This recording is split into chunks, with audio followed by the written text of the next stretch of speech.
Polisi menyebut Ismail Bolong berpotensi menjadi tersangka setelah polisi melakukan gelar perkara. Polisi juga sudah memeriksa istri dan anak Ismail Bolong. Polisi sudah meningkatkan kasus dugaan suap tambang ilegal kepada petinggi Polri ke tahap penyidikan. Kasus ini menyeret ex-anggota Polres Samarinda, Ismail Bolong. Direktur Tindak Pidana Tertentu Bareskrim Polri, Brigjen Pipit Rismanto menyebut Ismail Bolong berpotensi menjadi tersangka. Ya, pasti itu. Kita tunggu saja. Tolong jangan terlalu vulgar di media ya, kata Brigjen Pipit dalam pesan singkatnya kepada Kompas TV. Brigjen Pipit Rismanto menambahkan polisi sudah melakukan gelar perkara dan memeriksa istri dan anak Ismail Bolong. Pipit menyebut anak Ismail Bolong diperiksa karena posisinya sebagai pemegang saham di perusahaan tambang itu. 2 orang ya Pak Dir ya? Iya, sebenarnya itu. Tapi kan hari ini kan ada yang ini kan, pasti kita tahan yang kita kemarin tangkap ya penambangnya kan ada juga. Ya. Penambangnya, oke siap. Pak Dir izin menanyakan ini yang dipanggil kenapa keluarganya dulu Pak Dir? Bukan Ismail Bolongnya meskipun kemarin mangkir. Ismail Bolong kan ya mangkir, tapi kan pemegang saham kan nama-nama pemegang saham kan kita perlu mintain keterangan dong kan gitu. Oke, Jadi yang siap. bersangkutan kan pemegang saham ya. Izin Pak, anaknya ini pemegang Anaknya kan saham ya sebagai Pak? dirut. Anaknya sebagai dirut, direktur utama. Oke, gitu. Kalau istrinya Pak? Nah istrinya mungkin kemungkinan sebagai saksi aja karena mungkin dia sebagai pemegang saham juga ya gitu. Saksi. Izin Pak Dir, untuk pengenaan pasalnya berarti pasal apa ya Pak Dir kalau untuk pemeriksaan mereka ini Pak?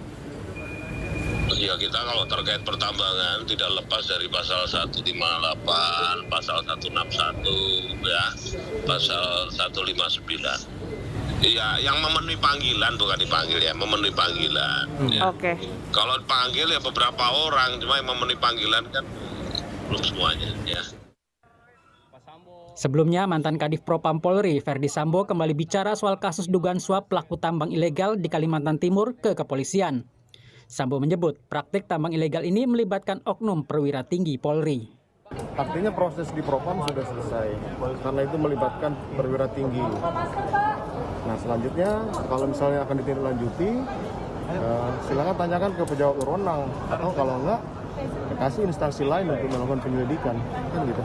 Ismail sama Kabar Reskrim sempat diperiksa Pak, Iya, sama sempat. Propam. Pak, tapi kan Ismail Bolong nggak diproses tuh Pak, itu bagaimana Pak? Kenapa dilepas? Kata Kabar Reskrim kenapa dilepas Pak? Berarti Bapak siap diperiksa? Laporan resmi kan sudah saya buat. Sementara mantan Karopaminal Divisi Propam Polri, Hendra Kurniawan, membenarkan telah mengusut kasus dugaan tambang ilegal di Kalimantan Timur yang melibatkan Ismail Bolong. Hendra pun membenarkan surat laporan hasil penyelidikan dana tambang ilegal yang diduga mengalir ke Kabar Reskrim. HP betul itu. Itu benar ke Pak Hendra yang meriksa. Betul kan saya?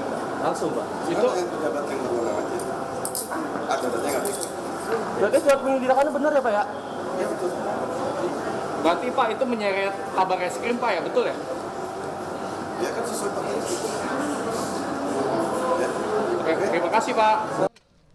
Namun, Kepala Bareskrim Komjen Agus Adrianto membantah tudingan menerima aliran dana dari Ismail Bolong dalam kasus tambang ilegal.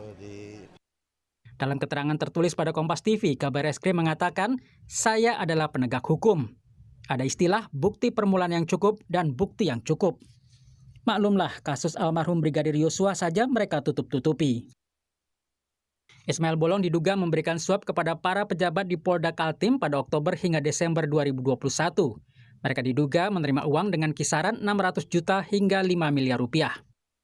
Ismail juga diduga 3 kali menyerahkan uang secara langsung kepada Kabar Reskrim Komjen Agus Adrianto pada Oktober, November, dan Desember 2021. Besarannya 2 miliar rupiah setiap bulan.